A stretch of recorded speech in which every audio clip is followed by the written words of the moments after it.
क्या हाल चाल। बस बढ़िया। तू बता। बिल्कुल बढ़िया। अभी ज्वाइन नहीं ये हुई जा ना रहा है सर। कॉन्वोकेशन में। जाना ही पड़ेगा ना, बुला रहे हैं तो बहुत दिनों बाद करवा रहे हैं। मैं तो शायद नहीं आऊंगा। क्यों? पता नहीं यार। एक तो देखिए स्टेज पे बुलाते नहीं तो सबसे बड़ा प्रॉब्लम ये है। बुलाते तो शायद एक बार जाता भी। तो ठीक है, देखा जाएगा। प्लान कर रहा हूँ अभी तो। कैसा हाँ चल जुलाई रहा है, में होगा। राजकोट कैसा है? बढ़िया है, राजकोट तो बढ़िया है। मजा आ रहा है? हाँ। मजा आ रहा है? मजा तो आएगा ही ना। तभी तो यहाँ बैठे हैं। बस। बढ़िया, यही जरूरी है।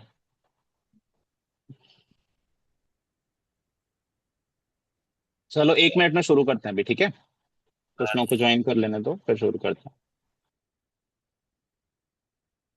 देर हो गया ना ये।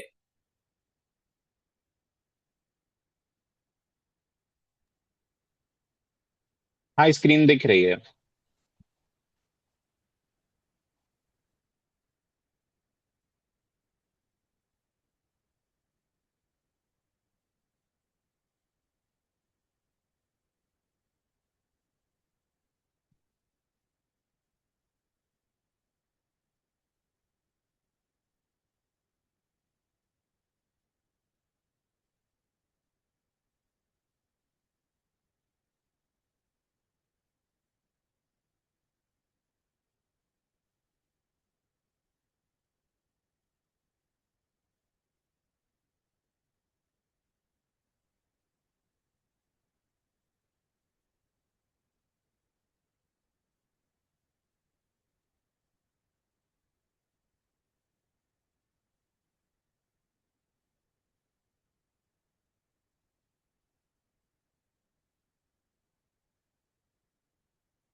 नमस्कार।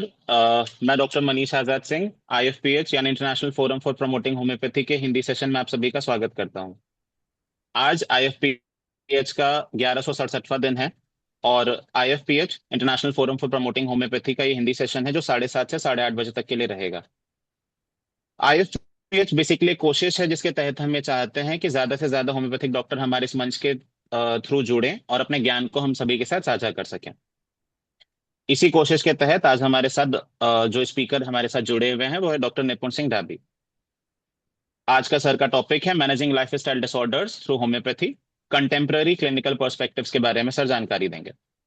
सेशन शुरू करने से पहले हम 1 मिनट का साइलेंट प्रेयर करेंगे। उसके बाद हम सेशन शुरू कर सकते हैं।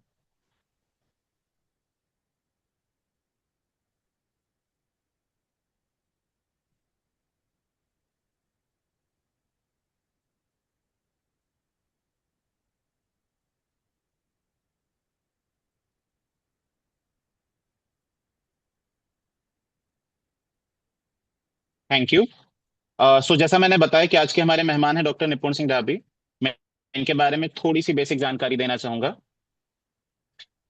हमारे साथ एक ऐसे विद्वान चिकित्सक एवं शिक्षक उपस्थित हैं जिन्होंने होम्योपैथी के क्षेत्र में शिक्षा, अनुसंधान और क्लिनिकल प्रैक्टिस तीनों क्षेत्रों में महत्वपूर्ण योगदान दिया है। हमारे आज के वक्ता डॉक्टर निपुण सिंह डाबी एक कुशल होम्योपैथिक चिकित्सक, शिक्षक और शोधकर्ता हैं। वर्तमान में वो Rajkot homeopathic medical college, Parul विश्वविद्यालय गुजरात में असिस्टेंट प्रोफेसर प्रैक्टिस के पद पर कार्यरत हैं। वे विद्यार्थियों को क्लिनिकल प्रशिक्षण, केस आधारित शिक्षण तथा शैक्षणिक मार्गदर्शन प्रदान करते हैं। साथ ही संस्थान में एनएएसी समन्वयक तथा इंटर्नशिप इंचार्ज के रूप में भी अपनी महत्वपूर्ण भूमिका निभा रहे हैं। डॉक्टर डाबी ने बीएचएमएस तथा एमडी प्रैक्टिस ऑफ मेडिसिन की उपाधि प्राप्त की है और वर्तमान में डॉक्टर सर्वपल्ली राधाकृष्णन राजस्थान आयुर्वेद यूनिवर्सिटी जोधपुर से पीएचडी कर रहे हैं। इसके अतिरिक्त वे एमए क्लिनिकल साइकोलॉजी भी कर रहे हैं तथा एनटीईटी 2024 भी उत्तीर्ण कर चुके हैं।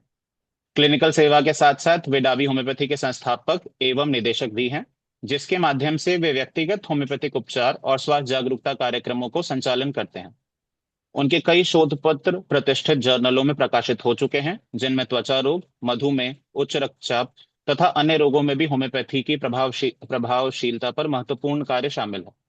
आज के इस वेबिनार में वे अपने अनुभव, शोध तथा क्लिनिकल ज्ञान के आधार पर हमें महत्वपूर्ण विचार और मार्गदर्शन प्रदान करेंगे।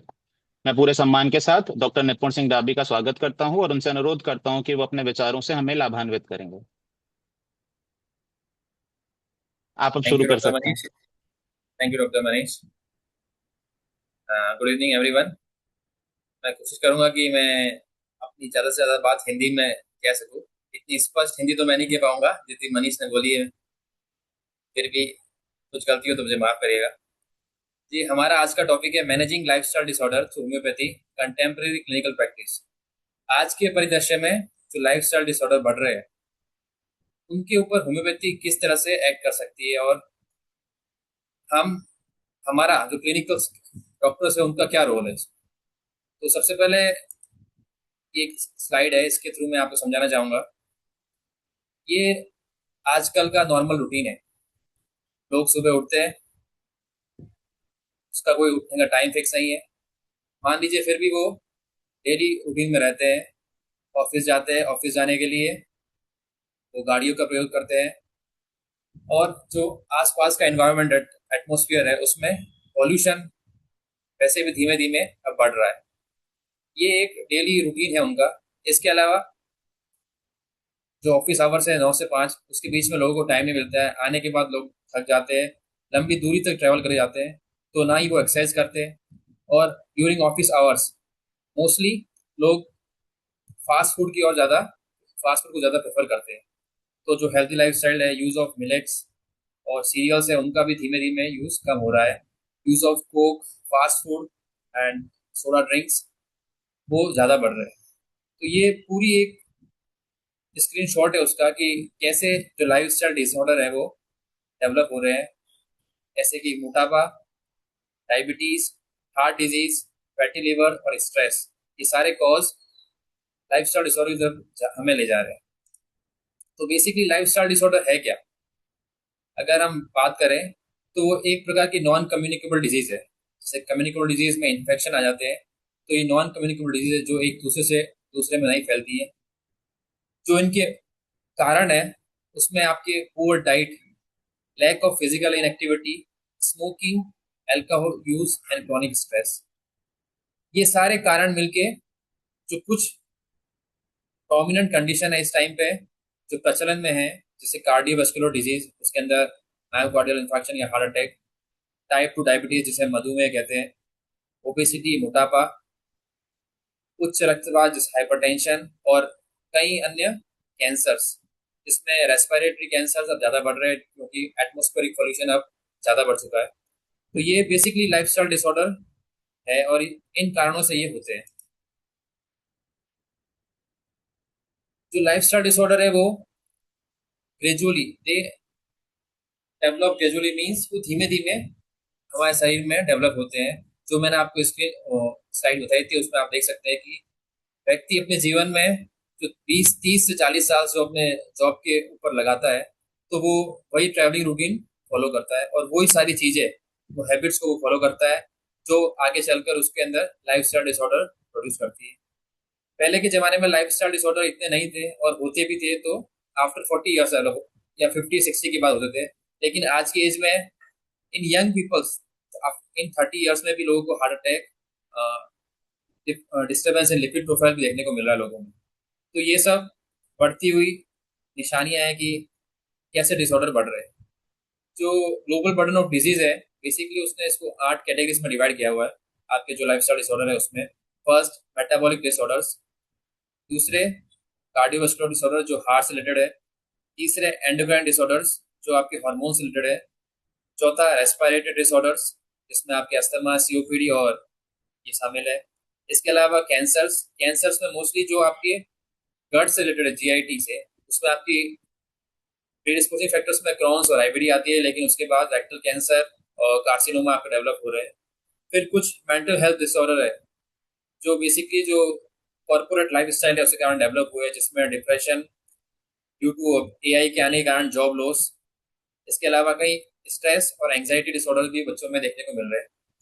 फिर कुछ मस्कुलोस्केलेटल डिसऑर्डर है, क्योंकि जब आप लोग एक्सरसाइज नहीं करोगे, बोन्स पे प्रेशर नहीं दोगे, तो बोन मिनरल डेंसिटी डेवलप नहीं होगी और उससे आपकी हड्डियां कमजोर हो जाएगी। बेसिकली ये वुमेन्स में ज़्यादा देखा जाता था, लेकिन अब मेल्स में भी देखने को मिल रहा है। इसके अलावा कुछ मिसलेनियस कंडीशन है, वो भी इनके अंदर आती है। ये जो 8 कैटेगरीज है उनके अंडर सब डिवीजन है कि कौन कौन से डिसऑर्डर किस कैटेगरीज में देखने को मिलते हैं। जैसे कि मेटाबॉलिक डिसऑर्डर्स, बेसिकली में उसमें obesity, type 2 diabetes, metabolic syndrome और डिसलिपिडेमिया, ये आपको देखने को मिलेगा। ओबेसिटी जो मोटापा है, टाइप 2 डायबिटीज आपकी मधुमेह है, डिसलिपिडेमिया आपके जो शरीर में वसा की मात्रा है उसका इम्बैलेंस देखने को मिलेगा।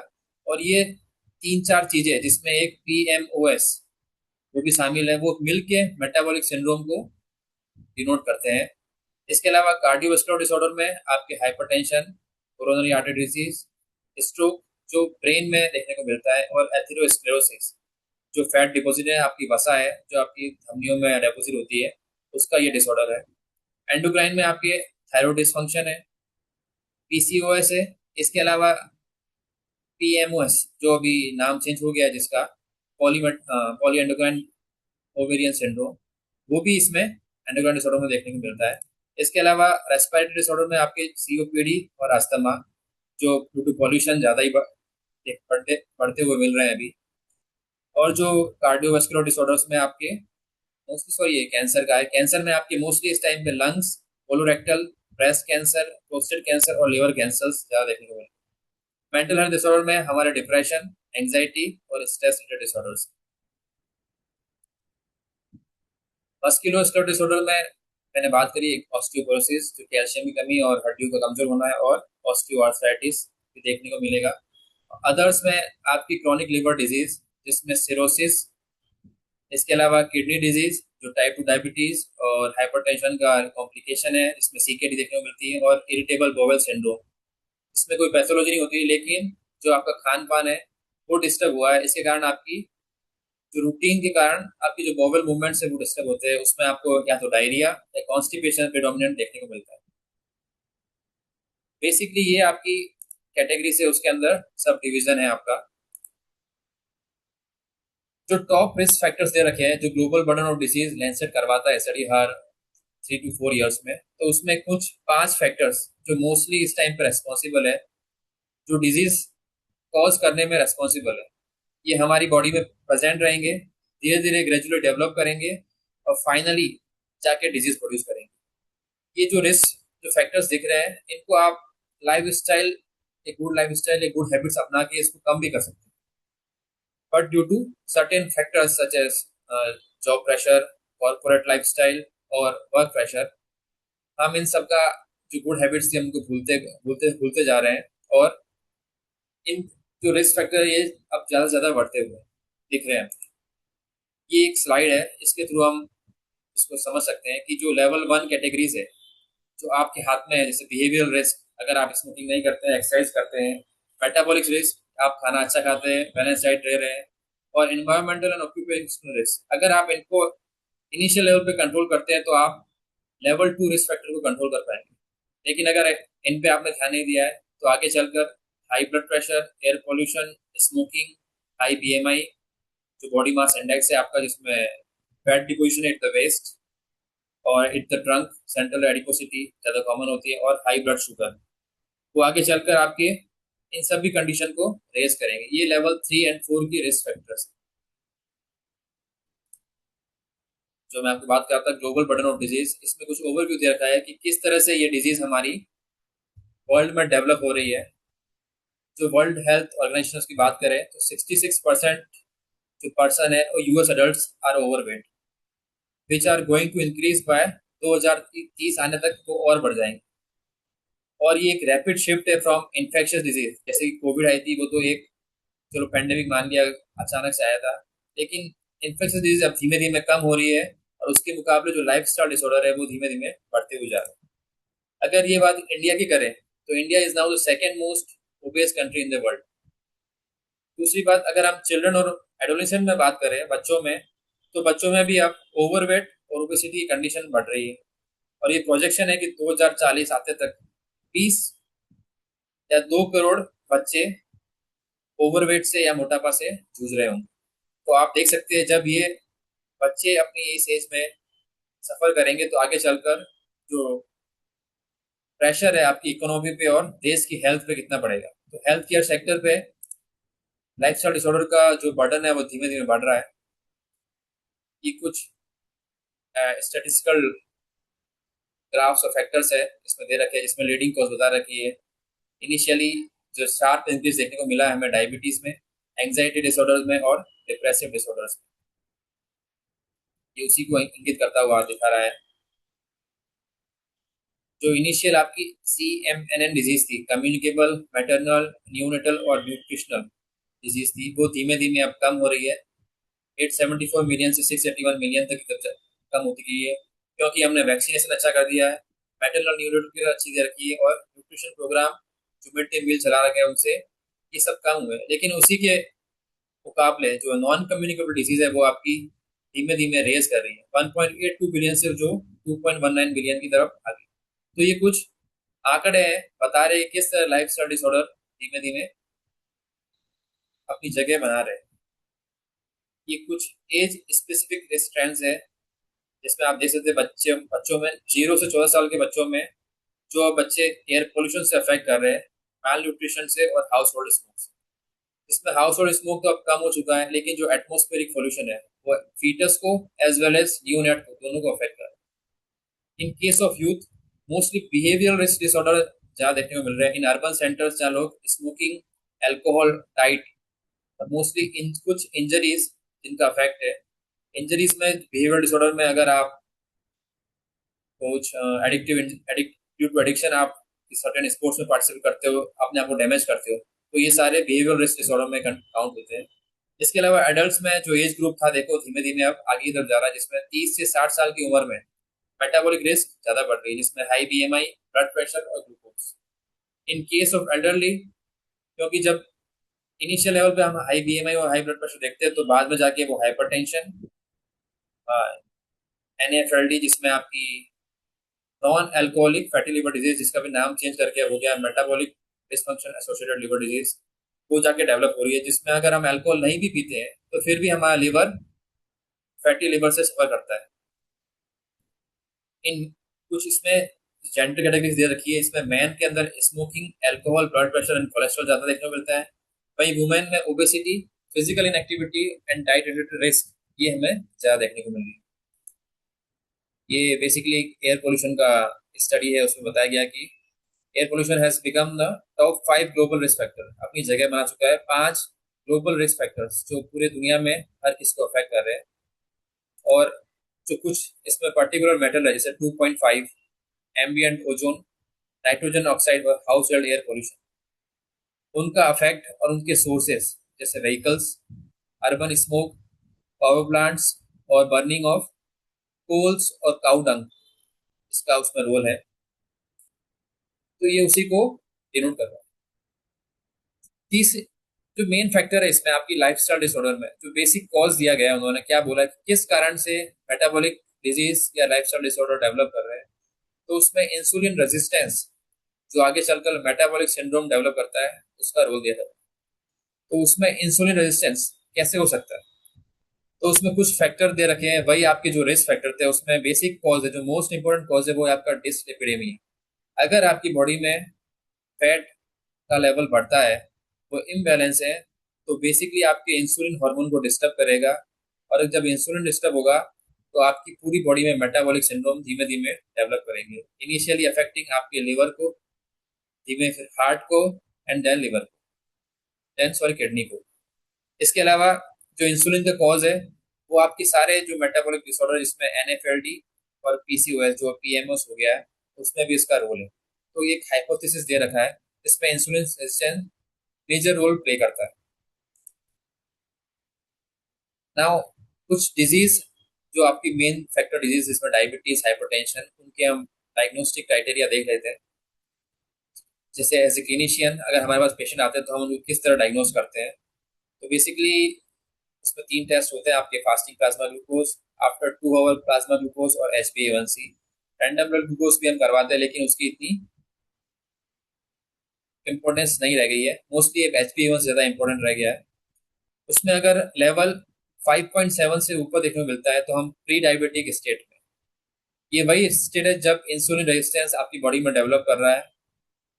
हो सकता है आपने डाइट सही नहीं रखी है, हो सकता है आप एक्सरसाइज नहीं कर रहे हैं। उन सभी कारणों से आपका लेवल इंसुलिन रेजिस्टेंस डेवलप कर रहा है और प्री डायबिटीज की स्टेज में। अगर आपने ध्यान नहीं दिया है तो इन 5 to 10 years you may go on to develop diabetes, आपको डायबिटीज हो सकती है। और जब एक बार डायबिटीज हो जाए तो वो इरिवर्सिबल कंडीशन है। आप प्री डायबिटीज की स्टेज में है, उसको आप रिवर्स कर सकते हैं। दूसरी कंडीशन आपकी है हाइपरटेंशन। बेसिकली जो बीपी का जो बुक में और जनरल में रेट दे रखी है उसमें अगर आपका बीपी 140 सिस्टोलिक ब्लड प्रेशर एमएमओएचजी और 90 से ऊपर मिलता है एमएमओएचजी, तो हम उसको हाइपरटेंशन कहते हैं। जैसे जैसे बढ़ता जाएगा उसकी ग्रेड भी बढ़ती जाएगी।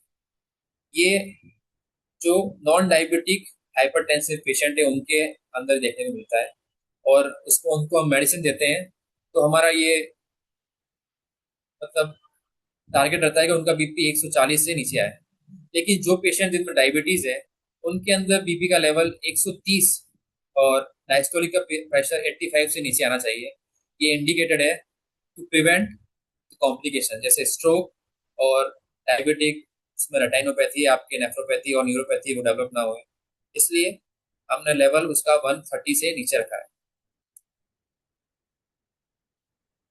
जो हाइपरटेंशन है आपकी लाइफस्टाइल डिसऑर्डर का पार्ट है।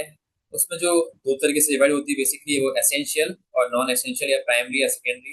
बेसिकली जो एसेंशियल हाइपरटेंशन है वो आपके लाइफस्टाइल डिसऑर्डर का पार्ट रहती है, क्योंकि उसका कोई कॉज डिनोट नहीं है। उसमें सारे रिस्क फैक्टर दे रखे हैं, जैसे कि इंक्रीजिंग एज, आपकी एथेरोस्क्लेरोसिस और आर्टेरियोस्क्लेरोसिस कॉज है।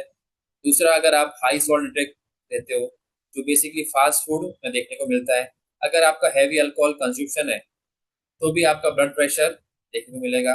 इसके अलावा ओबेसिटी, लैक ऑफ एक्सरसाइज और स्ट्रेस, ये भी आपकी कंडीशन को डेवलप करते हैं।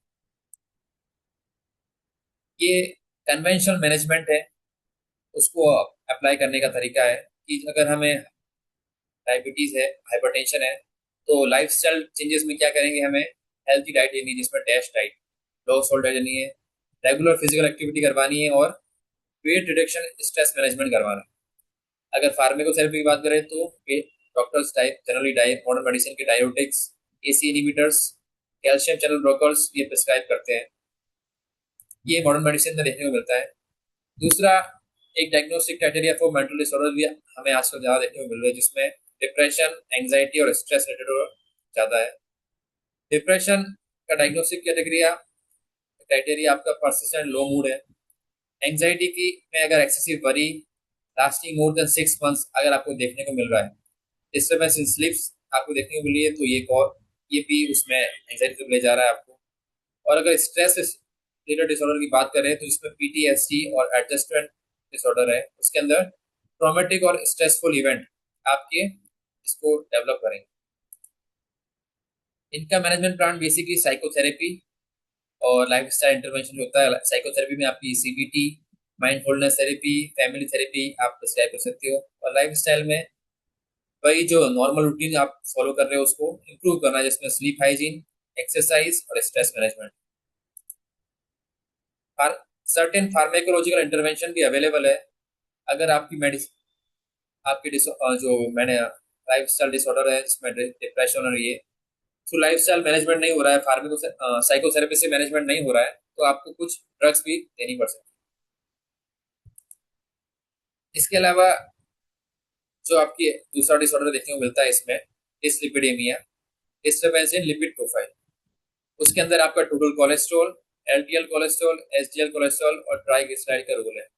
अगर इनका लेवल आपकी जो नॉर्मल प्रेस्क्राइब लिमिट से ज़्यादा बढ़ता है तो हम इनिशियली उसको इम्बैलेंस बोलेंगे। और अगर लेवल अगर कोलेस्ट्रॉल का लेवल 200 मिलीग्राम डेसिलिटर से ज़्यादा बढ़ गया है तो हम वो ये कैटेगरी आपकी डिसलिपिडेमिया की तरफ जा रही है। इन केस ऑफ एलडीएल कोलेस्ट्रॉल ये 130 टू 159 के बीच में है, तो बॉर्डर लाइन हाई की तरफ है। और अगर 160 से ऊपर चला गया तो ये अनडिजायरेबल या डायग्नोस्टिक डिसलिपिडेमिया। तो डिसलिपिडेमिया को हम मैनेज करने के लिए या उसके साथ साथ एक और कंडीशन अटैच होती है आपकी ओबेसिटी। बेसिकली डिसलिपिडेमिया और ओबेसिटी दोनों अलग कंडीशन है। ओबेसिटी आपका मोटापा है जिसमें आपका बीएमआई 30 से अबव जा रहा है, या उसमें ओबेस कैटेगरी बोलते हैं। अगर 25 या 24 से ऊपर जा रहा है तो हम ओवरवेट की कैटेगरी में बात करते हैं। Dyslipidemia may cause obesity or obesity may cause dyslipidemia, but generally they are not, they are interrelated, but obesity is different thing and dyslipidemia is different thing. Obesity में आपका वेट ज्यादा है, dyslipidaemia में आप नॉर्मल भी हो सकते हो, पतले दुबले भी हो सकते हो, लेकिन आपका अगर आपने लिपिड प्रोफाइल कराई है, बायोकेमिस्ट्री करवाई है, तो वो पूरी डिस्टर्ब मिलेगी।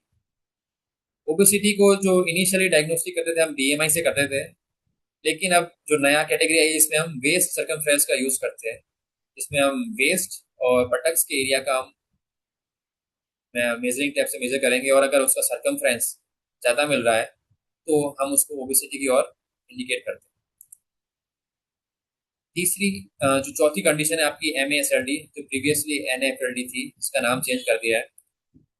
ये बेसिकली आपके लिवर फैटी लिवर कंडीशन है, जिसमें विदाउट अल्कोहल आपका लिवर डैमेज हो रहा है।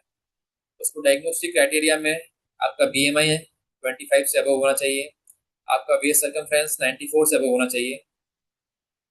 इसके अलावा जो ग्लूकोज लेवल है आपका 100 मिलीग्राम पर डेसीलीटर से फास्टिंग ऊपर जा रहा है, और पोस्ट प्रांडियल आपका 140 से ऊपर जा रहा है। जो सारी प्री डायबिटिक कंडीशन है वो इसमें इन्वॉल्व हो रही है, तो हम MASLD कहते हैं।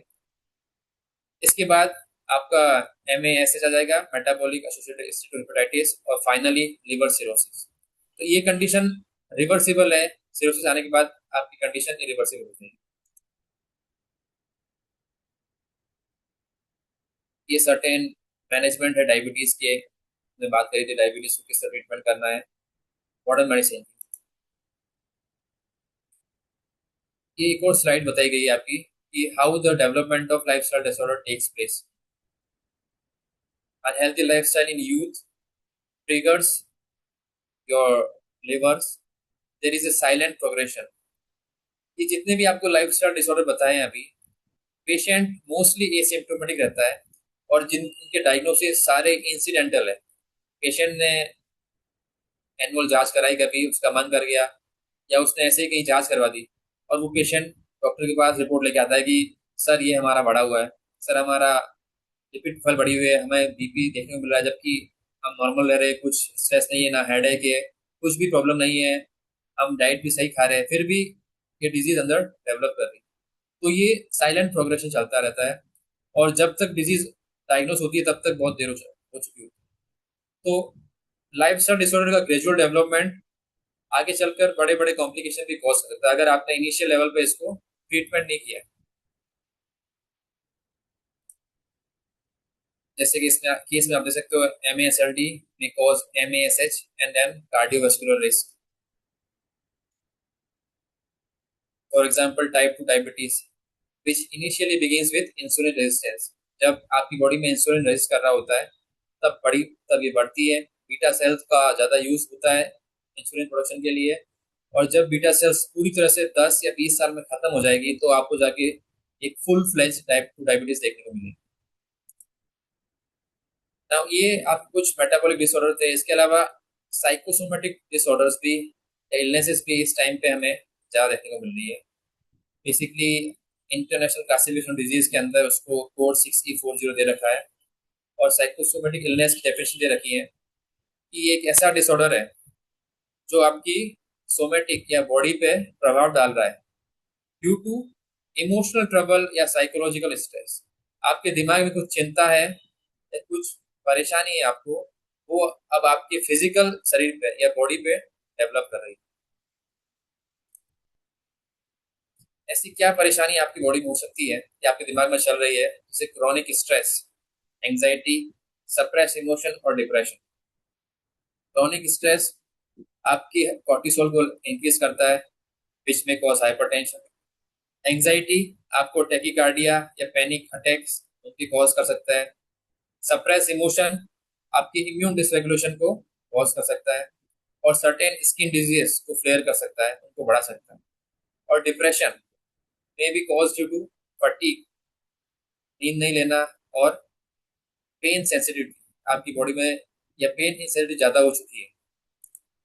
इसके लिए एक बायोसाइकोसोशल मॉडल दे रखा है, जिसमें बायोलॉजिकल फैक्टर को आप कंट्रोल नहीं कर सकते, ये सिंस बर्थ होता है, लेकिन दो फैक्टर है इसमें, साइकोलॉजिकल और सोशल। ये दोनों फैक्टर आपके कंट्रोल में होते हैं। तो जैसे आज 21 जून को योगा डे था, तो जिसमें एक योगा का रोल, आसन प्राणायाम का आपका साइकोलॉजिकल इम्पैक्ट पे ज़्यादा रोल है, और social support due to in times of AI, in times of secular lifestyle, urban lifestyle, जहाँ लोग अकेले रहने लगे हैं, तो कुछ स्ट्रेसफुल कंडीशन ज़्यादा बढ़ गई। तो उनको सपोर्ट के लिए हमें सोशल सपोर्ट और सोशल नॉर्म्स बढ़ाने पड़ेंगे, जिससे आप इन दो फैक्टर्स को कंट्रोल कर सकते हो और कुछ हद तक आपकी साइकोसोमेटिक इलनेस कम हो सकती है। तीसरी बात, साइकोलॉजिकल और बिहेवियर रिस्क फैक्टर इसमें क्या रोल प्ले करते हैं, जिसमें एक टाइप ए पर्सनैलिटी है, जो लोग ज़्यादा कॉम्पिटिटिव होते हैं, टाइम प्रेशर होते हैं, उनके अंदर ये ज़्यादा देखने को मिलती है। जिनके अंदर ऑटो इम्यून डिजीज है, उनमें भी ये ज़्यादा देखने को मिलेगी। जो लोग स्ट्रेस ले नहीं पाते और जल्दी से सब्सटेंस अब्यूज कर लेते हैं, कुछ सिगरेट पी लेते हैं, अल्कोहल पी लेते हैं, उससे अपनी परेशानियां बुलाने की कोशिश करते हैं, उन केस में भी ये साइकोसोमेटिक इलनेस डेवलप कर सकते हैं। और सर्टेन स्ट्रेस जो आपकी फैमिली से रिलेटेड है, फाइनेंस से रिलेटेड है या वर्क प्लेस से रिलेटेड है, आपको डेवलप कर सकते हैं। 7 डिसऑर्डर्स आपको इसमें दे रखे हैं मेटा साइकोसोमेटिक इलनेस में, जिसमें bronchial asthma, ulcerative colitis, peptic ulcer, neurodermatitis, thyrotoxicosis, rheumatoid arthritis और एसेंशियल हाइपरटेंशन। मोस्टली जो essential hypertension, peptic ulcer, bronchial asthma और अल्सरेटिव कोलाइटिस, इनके फैक्टर्स में एक तो environmental in case of asthma आपको देखने को मिलता है, और जितनी भी जीआईटी ट्रबल्स है, इनके अंदर डाइटरी और स्ट्रेस फैक्टर्स ज़्यादा इंपॉर्टेंट प्रिवलेंट है। तो वो इन सबको साइकोसोमेटिक डिसऑर्डर को डेवलप करेगा। अगर आपने उनका फिजिकल सिम्टम को रिलीव कर लिया है, लेकिन अगर उनकी साइक को ठीक नहीं किया है, तो डिजीज में सप्रेस्ड और आगे चलकर कोई और फॉर्म में डेवलप हो सकती है और इंटरचेंज भी कर सकती है। जैसे कि हम देखते हैं कि अगर रेस्पिरेटरी को सप्रेस करते हैं हम, तो स्किन डिसऑर्डर देखने को मिलते हैं। अगर न्यूरोडर्मेटाइटिस है, उसको सप्रेस किया है, तो हमें ब्रोंकियल अस्थमा देखने को मिल सकता है। तो ये कुछ डिसऑर्डर्स है जो लाइफ स्टाइल डिसऑर्डर्स और साइकोसोमेटिक इलनेस के कारण देखने को मिलते हैं ना। अगर हम ये सब देखें, तो एज ए होम्योपैथिक फिजिशियन हमारा क्या रोल है, हम क्या मेडिसिन दे सकते हैं, और क्या कन्वेंशनल मेडिसिन में अभी क्या चल रहा है। अगर उसके हिसाब से देखें, तो होम्योपैथिक मेडिसिन आपके लाइफस्टाइल डिसऑर्डर कैटेगराइज कर रखे हैं, जिसमें type 2 diabetes, obesity, hypertension, dyslipidaemia, metabolic syndrome. इनकी ये जो मेडिसिन दे रखी है, ये सीसीआरएस प्रिस्क्राइब्ड है। सीसीआरएस जो भी इन्वेस्टिगेशन और रिसर्च स्टडीज कर रहा है, उनके अंदर ये देखने को मिलती है। तो ये जो टेबल है, ये रेफरेंस वहीं से लिया गया है। इसमें कॉमन रेमेडीज आपकी सिजाइजम जम्बोलेनम, जो हम बेसिकली यूज करते हैं। इसके अलावा जिम्नेस्मा सिल्वेस्ट्रे, सिफलेंड्रा इंडिका भी यूज देखने को मिलती है। इन केस ऑफ ओबेसिटी हम कॉन्स्टिट्यूशनल मेडिसिन प्रिस्क्राइब करते हैं, जैसे कैलकेरिया काव, एंटीमरिक्यूब, लाइकोपोडियम। लेकिन इसके अलावा कुछ एडजुवेंट रेमेडीज या थेराप्यूटिक एक्शन की रेमेडीज भी, जैसे टर्मिनल अर्जुना और गोटेरिया में भी प्रिस्क्राइब करिए, जिसका रोल ज़्यादा देखने को मिला। तीसरी आपकी हाइपरटेंशन के केस में हम जो बेटा म्योर है, रोनाइन है, ऑल्फिया सर्पेंटिना हम जनरली प्रिस्क्राइब करते हैं। इन केस ऑफ डिस्लिपिडीमिया और कोलेस्ट्रॉल, अगर हम कॉन्स्टिट्यूशनल मेडिसिन की बात करें, तो लाइकोपोडियम है, ऑरमेट है। लेकिन कोलेस्टेरिनम, टर्मिनल अर्जुना और गोटेरिया गोमेरी, बेसिकली इनका रोल ज़्यादा है। इन केस ऑफ मेटाबॉलिक सिंड्रोम हमें नक्सोमिका, सल्फर, फास्फोरस और नेट्रमियोल।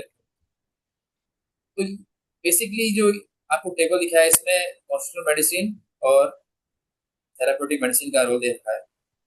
लेकिन जो ये सेशन है आज का, इसमें जो ट्रीटमेंट हम देंगे, बेसिकली हम थेराप्यूटिक मेडिसिन के अकॉर्डिंग देंगे। टर्मिनल अर्जुना और गोटेरिया गोमेरी, इनका रोल ज़्यादा देखने को मिलेगा। ये उसी का आगे एक प्रोग्रेशन है इसमें। नाउ कुछ सर्टेन कैंसर्स, आपके lung, colorectal, breast, prostate and liver cancers, उसके अंदर आपकी कुछ कॉमन रेमेडीज और इंपॉर्टेंट रेमेडीज दे रखी है, जिसमें carcinosin, thuja, conium, phytolacca and hydrastis mostly prescribe करी गई है। ये सारी मेडिसिन जो रिसर्च करी गई है, वहां से ली गई है। इन मेंटल डिसऑर्डर आपकी कॉमन मेडिसिन इग्निशिया, नेट्रमियोर, इनका रोल देखने को ज्यादा मिलता है। इन मस्कुलोस्केलेटल डिसऑर्डर्स हमें rhus tox, bryonia alba, calcarea phos, symphytum, arnica montana prescribe करनी पड़ती है। और in miscellaneous disorder we have to use chelidonium majus, carduus marianus, berberis vulgaris, certain local medicine as well as constitutional medicine. This is the role of miasmatic affection in lifestyle disorder. Basically आपकी जो तीन मियाज्म है, सोरा, साइकोसिस and syphilitic, ये particular location पे affect करते हैं। जो सोरा है बेसिकली नर्वस सिस्टम और नर्व सेंटर को अफेक्ट करता है। तो जितने भी आपके मेंटल डिसऑर्डर्स, लाइफस्टाइल डिसऑर्डर का पार्ट है, वो यहाँ से ओरिजिनेट करते हैं। इन केस ऑफ साइकोसिस, ये आपकी बेसिकली इंटरनल ऑर्गन्स और पेल्विक ऑर्गन को अफेक्ट करता है। तो जैसे आपके हार्मोनल इम्बैलेंस है सारे, पीएमओएस है, ओवेरियन सिस्ट है, वो इस केस में आपको देखने को मिलेंगे। और जो सिफिलिटिक स्टिग्मा में है, जिसमें आपके हायर कॉम्प्लिकेशन जैसे कि स्ट्रोक, हार्ट अटैक, जिसमें डिस्ट्रक्टिव डैमेज आपको देखने को मिल रहा है, तो वो सिफिलिटिक मियाज्म में अफेक्ट होंगे। तो finding of medicine on the basis of miasm and then following that medicine, उस मेडिसिन को फॉलो कराना है थेराप्यूटिक मेडिसिन के साथ, ये लाइफ स्टाइल मेडिसिन में ज्यादा रोल प्ले करता है। ये बेसिकली क्लासिफिकेशन है और कुछ इंपॉर्टेंट फैक्टर्स दे रखे हैं उसमें। सोरा बेसिकली आपके फंक्शन को अफेक्ट करता है, तो आपके नर्वस सिस्टम और नर्व सेंटर को अफेक्ट करेगा। साइकोसिस आपके इन्फिल्ट्रेशन और डिपोजिशन को अफेक्ट कर रहा है, तो जैसे कि डिसलिपिडीमिया है, मोटापा है और हार्मोनल इम्बैलेंस है, उनको अफेक्ट कर रहा है। और सिफिलिटिक स्टिग्मा आपके एमआई, स्ट्रोक, न्यूरोपैथीज, उनको डेवलप करेगा।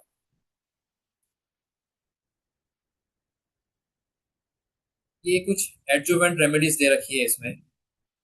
Adjuvant medicine are those such which are local medicine, और उनके फैक्टर्स जो पर्टिकुलर ऑर्गन पे अफेक्ट करते हैं, और जो आपकी इम्बैलेंस है जैसे कि डिसलिपिडीमिया है, फैटी लिवर है, हाइपरटेंशन है, प्री हाइपरटेंसिव स्टेज है, उसमें इनका रोल ज्यादा देखने को मिला है।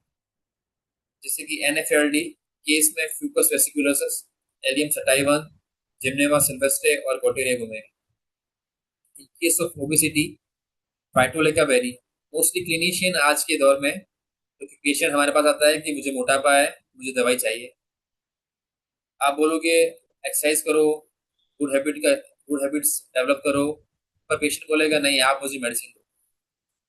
इन मॉडर्न मेडिसिन आजकल न्यू मेडिसिन आपको देखने को मिली, जिसमें ओजेम्पिक है, जीएलपी है, पेशेंट उनकी तरफ ज्यादा जा रहा है। तो वो शॉर्ट शॉर्ट तरीका है उनके पास कि हम, हाँ मिल रही है मेडिसिन, हम उसका यूज करेंगे। तो एज ए होम्योपैथिक पेशेंट आपके पास क्या ऑप्शन है कि आप क्या प्रिस्क्राइब करें, क्योंकि पेशेंट आपके पास और कोई तकलीफ लेके नहीं आएगा, सिर्फ बोलेगा मुझे मोटापा है, उसे कम करना है। तो वहां पे आपको सिर्फ थेराप्यूटिक मेडिसिन देनी पड़ेगी, क्योंकि पेशेंट और कुछ कंप्लेन नहीं कर रहा है। डिसलिपिडीमिया की कंडीशन है, पेशेंट पतला दुबला है, आपने उसकी सारी जांच करा दी, सिर्फ लिपिड प्रोफाइल डिस्टर्ब है, बाकी सब कुछ नॉर्मल है। तो ऐसे में आप क्या करोगे? तो आपको मेडिसिन प्रिस्क्राइब करनी पड़ेगी। आप बोलोगे आप डाइट सही करो, पर पेशेंट उसे फॉलो नहीं करेगा, हो सकता है वो आपके छोड़ के किसी और डॉक्टर के पास चला जाए, शिफ्ट कर सकता है। तो एज ए क्लिनिशियन आपको क्या करना है? तो इन मेडिसिन को आपको प्रिस्क्राइब करना पड़ेगा। You can prescribe them in mother tincture, but क्योंकि मदर टिंचर में हम मोर देन 1 मंथ से ज्यादा प्रिस्क्राइब नहीं कर सकते, तो आपको लो पोटेंशियल्स में उनको देना पड़ेगा और कंटिन्यूसली फॉलो करना पड़ेगा for 3 to 6 months for the development और for the treatment of the metabolic disorders. क्योंकि जो डिसऑर्डर है वो लंबे टाइम तक बने रहेंगे और उनमें मेंटेनिंग कॉज वो है, वो कंटिन्यूसली चल रहा है, क्योंकि वो अपनी जॉब नहीं छोड़ने वाला है, अपनी लाइफस्टाइल नहीं छोड़ने वाला है। आप उसे कितना भी ज्ञान दे दो, उससे उसने आज के दिन योगा करा है और कल से वो फिर से वही रूटीन अपनाएगा। तो आपको अपनी मेडिसिन को कंटिन्यूली यूज करना पड़ेगा। आप उस केस में हाई पोटेंसी नहीं दे सकते, आप कॉन्स्टिट्यूएंट मेडिसिन को बार बार प्रिस्क्राइब नहीं कर सकते। तो इस केस में आपके पास सिर्फ एडजुवेंट मेडिसिन ही निकल के आती है, और सीसीआरएच की स्टडीज में देखा गया है कि इनका रोल बहुत ज्यादा है। तो ये कुछ डायलेमास है, हमारी प्रॉब्लम है एज ए होम्योपैथिक फिजिशियन, कि अगर हमारे पास पेशेंट आए तो हम क्या कर सकते हैं, हमारी क्या प्रॉब्लम होती है। फॉर एग्जाम्पल, अगर एक पेशेंट आपके पास आया है बिना कुछ साइन कुछ सिम्टम लिए हुए, सिर्फ लिपिड प्रोफाइल लेके आया है और उसमें बता रहा है कि वो डिस्टर्ब है, लेकिन ऐसे होम्योपैथी हमारा तो काम है कि हमें उसके सिम्टम पूछे, उसकी परेशानी पूछे, लेकिन वो कुछ बता ही नहीं रहा है, तो आपके पास मेडिसिन देने के लिए कुछ बचता ही नहीं है कि आप क्या दो। आप उससे हिस्ट्री पूछ सकते हो, आप उससे एनामनेसिस पूछ सकते हो, लेकिन वो कुछ बताएगा नहीं। उससे भी बोलेगा डॉक्टर साहब ये परेशानी है मुझे। फिर आपकी कुछ एक्सीडेंटल डायग्नोसिस, जैसे कि मैंने पहले ही बता दिया कि लाइफ स्टाइल डिसऑर्डर आपके सारे इंसिडेंटल डायग्नोसिस है। कुछ और दिक्कत के लिए पेशेंट गया था पर कुछ और लेके आया, तो आपके पास पेशेंट आता है, तो आप अचानक से पेशेंट आया, आप क्या करोगे? पेशेंट आपके पास आता है कि सर मुझे मोटापा है, मेरा वेट बढ़ रहा है, उसे कम करवाना है, लेकिन उसकी जो लिपिड प्रोफाइल है वो फिर नॉर्मल आ रही है। तो मैंने आपको बताया था कि ओबेसिटी और डिसलिपिडीमिया का रोल, पेशेंट मोटा है लेकिन उसकी लिपिड प्रोफाइल नॉर्मल है, तो आप उसे क्या बोलोगे? क्या उसे दिक्कत नहीं है, या आगे जाके दिक्कत नहीं हो सकती है? फिर कुछ कंडीशन है जिसमें पेशेंट, देयर में बी नो रिस्क फैक्टर्स, लेकिन may be abnormal lab investigation. Patient आपके पास कह सकता है कि मैं डेली एक्सरसाइज कर रहा हूँ, मैं रोज योगा भी करता हूँ, मैं डाइट भी सही ले रहा हूँ, लेकिन मेरे लैब इन्वेस्टिगेशन एबनॉर्मल आ रहे हैं। तो आप क्या करें, इसमें आप क्या कर सकते हैं? फिर कुछ पेशेंट आपके पास पता है कि पतले दुबले आएंगे, बिल्कुल फिट है, लेकिन उनकी लिपिड प्रोफाइल रेज आ रही। कुछ पैराडॉक्सिकल केसेस मिलते हैं जिसमें आपको डिसाइड करना पड़ता है कि कॉन्स्टिट्यूशनल मेडिसिन देनी है या हम इनको एडजुवेंट मेडिसिन दें। हो सकता है उसमें बहुत सारी दिक्कत हो, जैसे कि वॉल स्टोन के केस में होता है, उसको वॉल स्टोन भी है, साथ में किडनी स्टोन भी है, फैटी लिवर डिजीज भी है, तो इसमें आप कॉन्स्टिट्यूशनल मेडिसिन भी दे सकते हो, लेकिन साथ में आपको एडजुवेंट मेडिसिन भी चलानी पड़ेगी। और दूसरी, एक लास्ट है जो मॉडर्न मेडिसिन की पेशेंट नंबर बताता है दवाई लेने के, शुड बी एडवाइज, और if the patient is taking conventional medicine such as Ozempic और स्टेटिन, जो आपके मॉडर्न मेडिसिन में है कि अगर आपको मोटापा दवाई खाइए, स्टेटिन लिए आपका सब कुछ कम हो जाएगा। तो हमारे पास क्या उसका जवाब है कि हम उसे कैसे ट्रीट करें? क्या हम उन्हें उनके पास भेज दें, सर्जरी एडवाइस करें, या पेशेंट यही मेडिसिन यूज करता रहे जिसके साइड इफेक्ट आगे जाके बहुत देखने को मिलते हैं?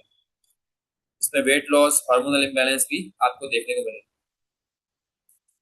तो ये कुछ, इनको ट्रीट करने के लिए हमें सिस्टमिक अप्रोच यूज करनी पड़ेगी। For example in clinical scenarios, अगर आपके पास पेशेंट आ रहा है नॉर्मल लाइफ स्टाइल लेके बट एबनॉर्मल लिपिड प्रोफाइल, तो आप पेशेंट की लेटेंट जरूरी चेक करिए और कॉन्स्टिट्यूशनल इम्बैलेंस देखिए। इस केस में आपको एक कॉन्स्टिट्यूशनल मेडिसिन चलानी पड़ेगी हाई पोटेंसी में, उसके साथ साथ आपको एडजुवेंट रेमेडीज साथ में देनी पड़ेगी, ताकि वो जो लिपिड प्रोफाइल है ज्यादा रेज नहीं करे, डिस्टर्ब नहीं करे, डिड नॉट कॉज एमआई और स्ट्रोक ना कॉज करे। क्योंकि हमने देखा है कि आज यंग जनरेशन में भी 30 at the age of 30 years हमें एमआई के अटैक देखने मिल रहे हैं। तो हमें ये नहीं सोचना है कि वो यंग एज में ये अपने आप ठीक हो जाएगा, हमें उसको एज ए प्रिकॉशनरी मेजर हमें मेडिसिन देनी पड़ेगी। In cases of accidental hypertension there is diagnosis despite of normal lifestyle. तो आपको हिडन मियास्मेटिक प्रिडिस्पोजिशन देखना है और स्ट्रेस को फाइंड आउट करना है कि कहीं उससे वो तो नहीं है।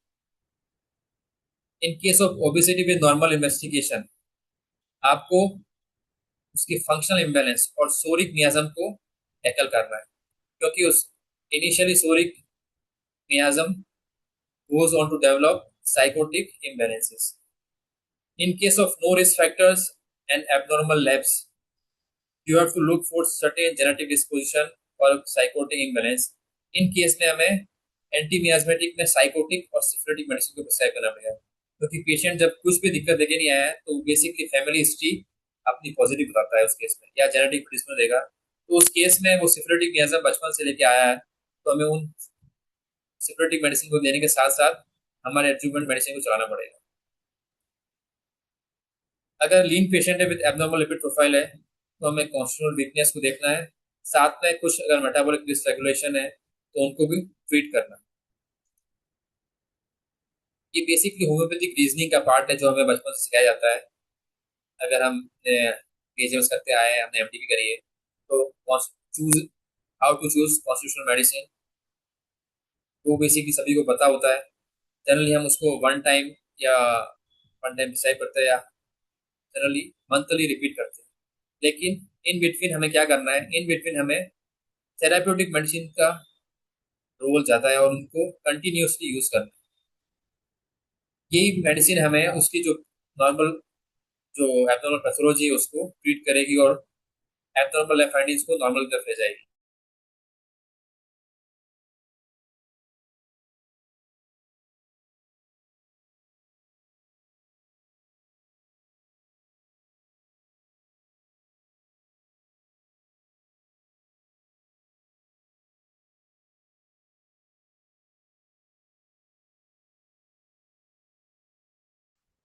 तो ये बेसिकली आपकी जो लाइफस्टाइल डिसऑर्डर में इंसुलिन रेजिस्टेंस है उसको टैकल कर रही है।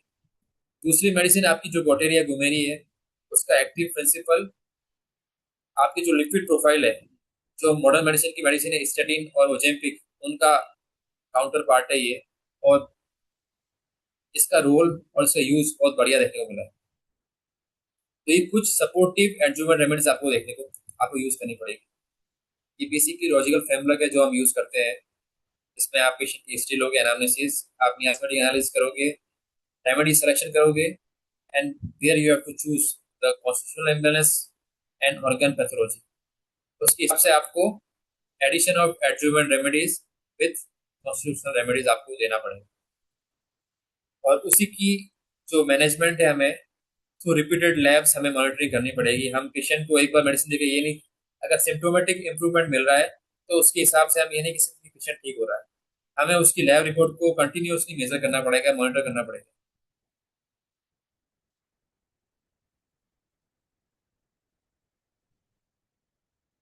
Now there are some cases which we have treated with our homeopathic medicines. Now this is the case report of 36-year female, unmarried. She has complained of obesity, weight 70 kilo, height 5 feet, BMI 30.2 kilogram, which is in the range of obesity. The patient was saying that she is following a well balanced diet.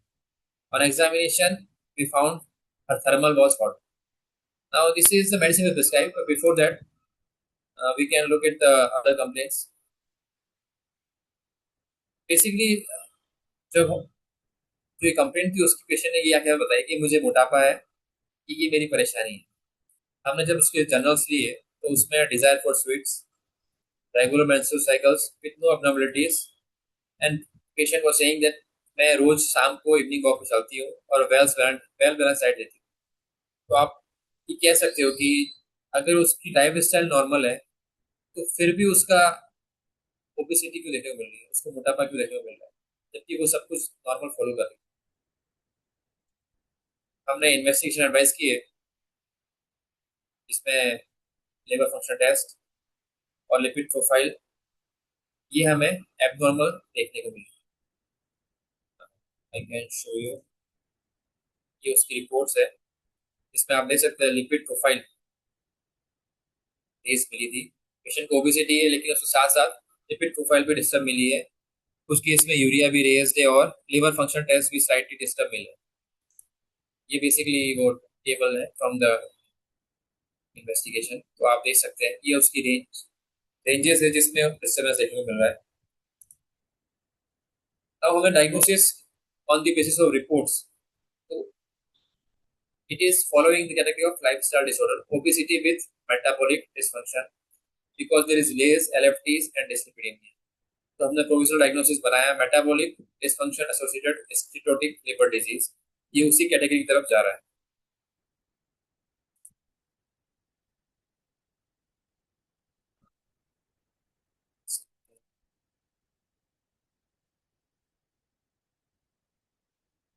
Okay, now there is another, this is the post treatment.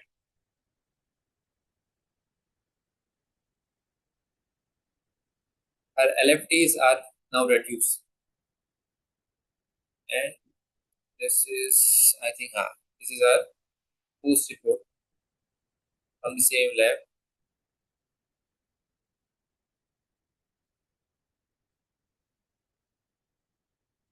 हमने patient को इस case में, क्योंकि ये मेरी PhD study का part है, basically हमने उसे दिया क्या, क्योंकि उसका सब सी फॉलोइंग नॉर्मल लाइफस्टाइल, कुछ जनरल भी नहीं थे और कुछ सिम्टम भी नहीं दिए पेशेंट ने। तो हमारे पास एक ही ऑप्शन बचा था कि हम उसको terminal arjuna 6 CSP four times a day 28 days for 30 days के लिए फॉलो किया। वो उसको एवरी मंथ फॉलो किया और ये जो रिपोर्ट है आफ्टर 3 मंथ्स हमने करवाई है। तो उसमें से रिजेम्बलेंस हमें कम देखने को मिली, तो उसके फैक्टर्स थे सब धीमे धीमे कम हो गए। तो ये रोल ऑफ एडजुवेंट रेमेडीज है। तो आपके पास भी एक हथियार है, आप कह सकते हो, जैसे मॉडर्न मेडिसिन के पास ओजेम्पिक और एसिडिन है, आपके पास एडजुवेंट रेमेडीज है जो आप प्रिस्क्राइब कर सकते हो।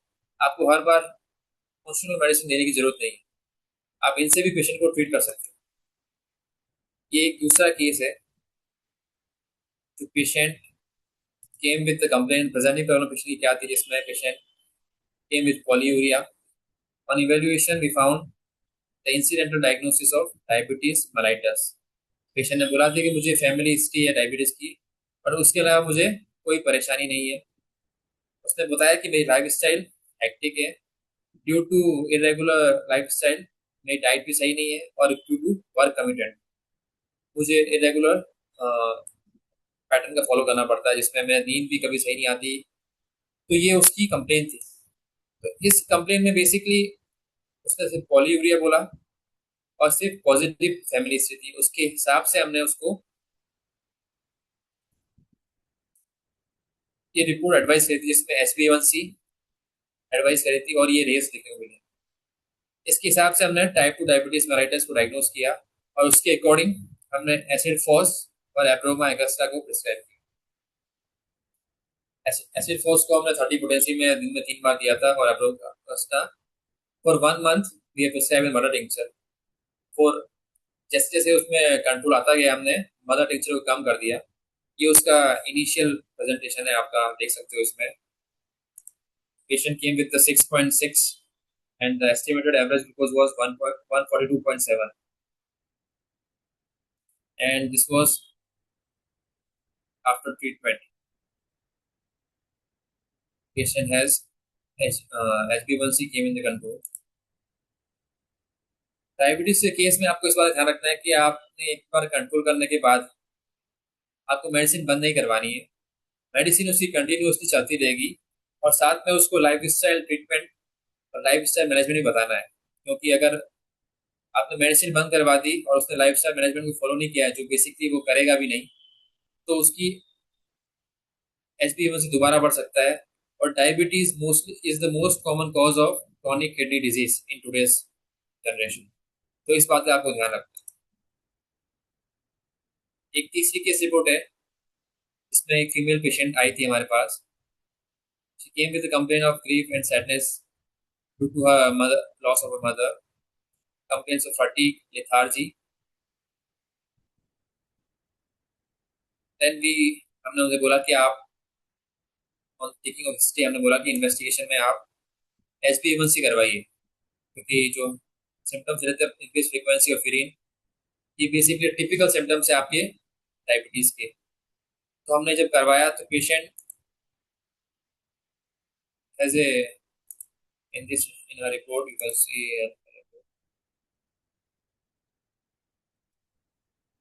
initially it came with the 7.9. It was the first visit of the patient. The report was initially it was 7.9. तो आप ये देख सकते हो, ये एक लंबा फॉलोअप चला था हमारे साथ अप टू 2020 में, तो कंट्रोल में रही थी। उसके बाद उसने मेडिसिन छोड़ दी, तो फिर वो 2023 में हमारे पास दोबारा आई। फिर उसका HbA1c रेज आया, तो हमने कंटिन्यूसली प्रिस्क्राइब फिर मेडिसिन दी उसे, और फिर आफ्टर सर्टेन टाइम्स बेसिकली वो मैनेजेबल रेंज में आ गया था। मेडिसिन हमने फिर एसिड फॉस और रेजन रेगोलन 6 में प्रिस्क्राइब की। तो ये जो सेशन था हमारा, इसमें बेसिकली ये बताया गया है कि जो लाइफ स्टाइल डिसऑर्डर है वो डेवलप कर रहे हैं, और उनको टैकल करने का तरीका जो मोस्ट इंपोर्टेंट हमारे पास है, हमारे पास बेसिक हथियार है, वो है एडजुवेंट रेमेडीज। क्योंकि आप कॉन्स्टिट्यूशनल मेडिसिन बार बार प्रिस्क्राइब नहीं कर सकते, हाई पोटेंसी में उनको प्रिस्क्राइब नहीं कर सकते, और पेशेंट को तुरंत रिलीफ चाहिए। अगर आप उसे दवाई नहीं दोगे, आप उसे लाइफ स्टाइल एडवाइस करोगे, तो वो हो सकता है आपके पास नहीं है, दोबारा वो कहीं और जा सकता है। तो अगेंस्ट द मॉडर्न मेडिसिन हमारे पास कंटेम्प्रेरी एविडेंस में हमारे पास एडजुवेंट रेमेडीज है, जो इन CCR स्टडी से भी प्रूव होती है। तो हम इनको प्रिस्क्राइब कर सकते हैं। मैंने आपको टेबल बताया था, उसके थ्रू हम देख सकते हैं। ये पेशेंट की रिपोर्ट है जो कंट्रोल आई है। नाउ ये कुछ फैक्टर्स है कि हमें क्यों यूज करनी पड़ती है। तो जो बेसिकली मैंने बताया आपको कि हम वी कैनॉट प्रिस्क्राइब या कंस्टिट्यूशनल मेडिसिन को दोबारा बार बार हम रिपीट नहीं कर सकते हैं। हमें ऑर्गन स्पेसिफिक मेडिसिन देनी पड़ेगी फॉर फंक्शनल सपोर्ट। पेशेंट में बी क्लिनिकली स्टेबल, लेकिन उसकी एब्नॉर्मल लैब रिपोर्ट्स में suggest undergoing disorders, and we have more targeted organ remedies, so it is easy for us to prescribe them. हम उनको आसानी से प्रेस्क्राइब कर सकते हैं और पेशेंट हमारे कंटिन्यूस फॉलोअप में भी हमारे साथ रहेगा. This is our answer to the modern medicine. हमारे पास भी ये देखने को मिली है. This is a safe bridging strategy. अगर कुछ उसका और मैनेजमेंट चल रहा है, कुछ और ट्रीटमेंट ले रहा है, तो आप एड ऑन थेरेपी इसको प्रिस्क्राइब कर सकते हो. साइलेंट पैथोलॉजी को टैकल करने में इनका बहुत बढ़िया रोल है और it prevents progression. Pre diabetes से उसको हम रिवर्स करा सकते हैं, लेकिन अगर एक बार डायबिटीज डेवलप होगी तो वो रिवर्सिबल कंडीशन. ये बेसिकली मेडिसिन से उनका, क्योंकि ये रेयर रेमेडीज है, जनरली आप मेडिकल में इनके सिम्टम्स मिलेंगे नहीं, तो उन्होंने कुछ सिम्टम्स करेक्ट किए है. ये उनका टेबल है, इसमें आप देख सकते हो कि टाइमिना अर्जुना, जिसका बेसिकली और जो अभी मोस्टली प्रिस्क्राइब हो रही है, क्लिनिशियन भी हमें बताते हैं कि इसका रोल बहुत अच्छा देखने को मिला. तो इसमें कार्डियोवास्कुलर डिजीज के अंदर इनिशियल एंजाइना पेक्टोरिस केसेस में, हाई ब्लड प्रेशर में, हाई कोलेस्ट्रॉल में, तो ये एक तरह से आपकी मल्टी फैक्टोरियल और multi organ affecting remedies terminalia arjuna. दूसरी इसके कंटेम्प्रेरी में रहती है गोटेरिया गोमेरी. इसका बेसिकली रोल जिस लिपिड में आपकी लिपिड प्रोफाइल को कंट्रोल करने के अंदर है, क्योंकि इसका एक्टिव प्रिंसिपल उसी को टैकल करता है. इन मॉडर्न मेडिसिन इसका एक्टिव प्रिंसिपल यूज होता है एसेरॉन, अल्फा एसेरॉन, और क्योंकि हमारे पास तो ड्रग्स प्लांट से बनती है तो हम इस मेथड में यूज करते हैं. तीसरी आपकी कोलेस्ट्रिनम है. ये कोलेस्ट्रॉल से बनी है. बेसिकली फैटी लिवर के केस में, MASH के केस में, MAFLD के केस में और एल्कोहलिक डिसऑर्डर्स में इसका ज्यादा रोल देखने को मिलता है. आपकी ट्यूमर्स और गॉल स्टोन्स के अंदर इसका हायर रोल है. Next fucus vesiculosus. आपके थायराइड डिसऑर्डर के साथ साथ जो ओबेसिटी है, और ओबेसिटी जो एक्सरसाइज करने के बाद, डाइट की मॉडिफिकेशन के बाद भी कम नहीं हो रही है, उसमें फ्यूकस वेसिकुलोसिस का अच्छा रोल है. एलियम सटाइवम, गार्लिक का भी जो आयुर्वेदा की साइड में ज्यादा यूज देखने को मिलता है, तो इसके अकॉर्डिंग ही होम्योपैथी में भी इसका रोल हमें डिस्लिपिडीमिया और डाइजेस्टिव वीकनेस में देखने को मिला है. तो it reduces cholesterol and supports liver function. Gymnema sylvestra was given by the CCRH. It acts as an anti-diabetic. It reduces your sweet cravings and reduces sugar absorption, suppress sweet taste, and improve glucose and lipid metabolism. Now this is another rare remedy, Viola adulata.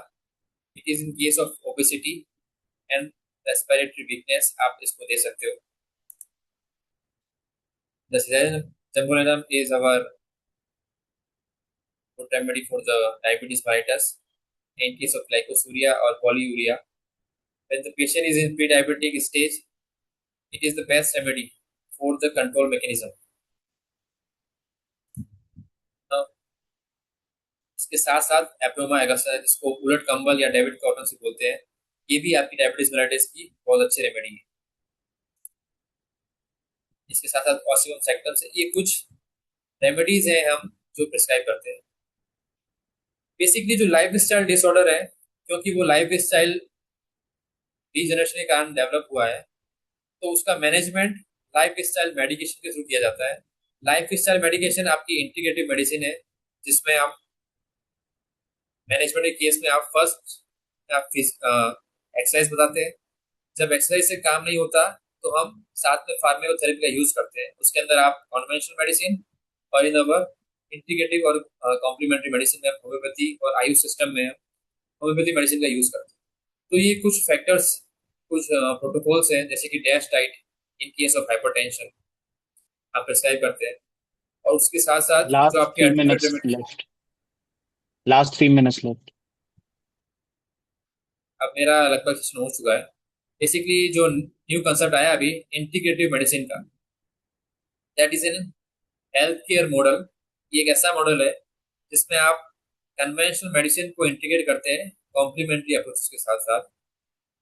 तो आप conventional medicine, modern medicine plus Ayush system, जिसमें आप yoga, homeopathy, Ayurveda, nutrition, meditation. Basically ये एक holistic approach का नया नाम है, इंटीग्रेटिव मेडिसिन। होम्योपैथी में हम इसका यूज पहले से करते हैं, लेकिन जो मेडिकल टर्मिनोलॉजी बन के आई है वो अब इंटीग्रेटिव मेडिसिन के रूप में आई है, और इसी को हम लाइफ स्टाइल मेडिकेशन भी बोलते हैं, that treats the root cause of your illness.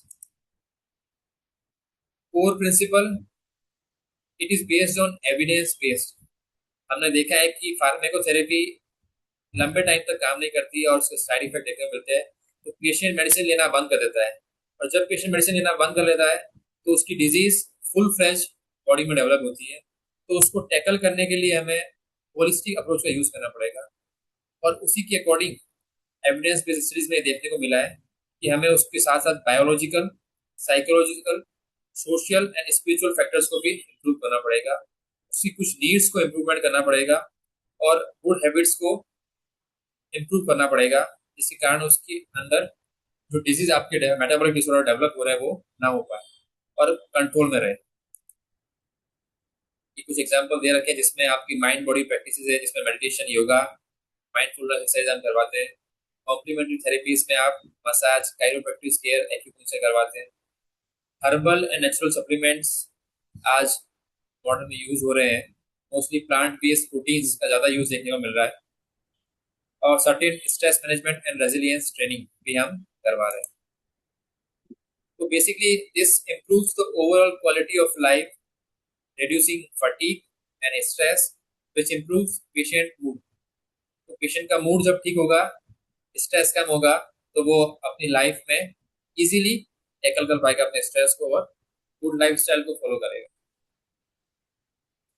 Basically ये मेरे आज का सेशन का समरी है, जिसमें हमने लाइफस्टाइल डिसऑर्डर के बारे में बताया, लाइफस्टाइल मेडिसिन के बारे में बताया, होम्योपैथी का रोल हम कैसे उनको टैकल करें। और थैंक यू डॉक्टर निपुण, आप अपनी स्लाइड रिमूव कर लीजिए प्लीज। बहुत ज्यादा हो गया। चलिए, बहुत बहुत धन्यवाद डॉक्टर निपुण सिंह दावी जी, बताए बहुत अच्छा। ऐसा बात नहीं, पैथोलॉजिकल एंगल से बहुत बढ़िया बताए, लेकिन आपको दूसरा क्लास लेना चाहिए था, 10 मिनट पहले छोड़िए तो अच्छा रहेगा, लोग क्वेश्चन पूछेंगे। समझे ना, बहुत बढ़िया बताए, कोई ऐसा नहीं है।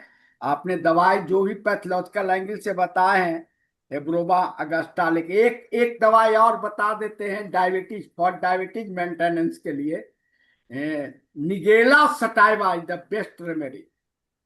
निगेला सटाइवा मंगरेला से बनती है। तो ठीक है, बहुत अच्छा, लेकिन अगला बार से टाइम को थोड़ा सा देखा जाए, 10 मिनट पहले कम से कम छोड़िए। ठीक है, बहुत बहुत धन्यवाद। Thank you sir, thank you sir. Thank you doctor निपुण, आप अपनी स्क्रीन रिमूव कर सकते हैं। हमेशा की तरह सेशन बहुत ही अच्छा था, काफी कुछ सीखने को मिला, एंड आई थिंक जो जूनियर्स इस क्लास को देखेंगे या इस लेक्चर को सुनेंगे उनको काफी कुछ सीखने को मिलेगा, काफी क्लिनिकल टिप्स मिलेंगे कि कैसे वो अपने क्लिनिक पे मैनेज कर सकते हैं केसेस को। So it was a great session from doctor निपुण सिंह दाबी, and thank you very much. आप इसी तरीके से IFPH के सेशंस को ज्वाइन करते रहें और हमें इसी तरीके से लाभान्वित करते रहें। And that was all for the Hindi session. Again, thanking to the speaker, I would hand over the session to Dr. Dhanesh, sir. Thank you, Dr. Manish Singh Asad, and those who attend the Hindi session. Good evening, good afternoon, and good morning. This is the 2120th day of continuous webinar conducted by International Forum for Promoting Homeopathy. Today, our guest is Dr. Sadat Said. Let us begin the session with 1 minute silent prayer. Thank you all. The International Forum for Promoting Homeopathy comprises of homeopathic lovers, students, and doctors, and we have 3 sessions every day. The first session of the day